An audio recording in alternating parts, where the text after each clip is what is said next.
முன்னாள் பிரதமர் டத்தோஸ்ரீ இஸ்மாயில் சப்ரி யாக்கோப்பின் அதிகாரிகள் 4 மீதான விசாரணைக்கு உதவ 8 சாட்சிகள் அழைக்கப்படுவர் என ஊழல் தடுப்பு ஆணையத்தின் தலைமை ஆணையர் தான்ஸ்ரீ அசாம்பாக்கி தெரிவித்தார். சம்பந்தப்பட்ட 8 சாட்சிகளின் விவரங்களை அவர் வெளியிடவில்லை.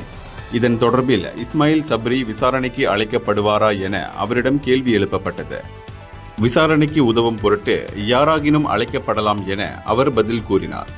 விசாரணை தீவிரமாக நடைபெற்று வரும் வேளையில் பறிமுதல் செய்யப்பட்ட ஆவணங்களை சட்டவிரோத பண பரிமாற்ற தடுப்பு பிரிவினர் ஆராய்ந்து வருகின்றனர்.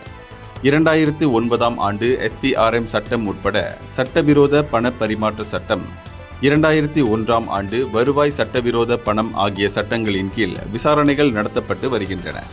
கடந்த சனிக்கிழமை இஸ்மாயில் சப்ரி யாக்கோப்பின் முன்னாள் அதிகாரிகள் 4 SPRM விசாரணைக்காக கைது செய்தது.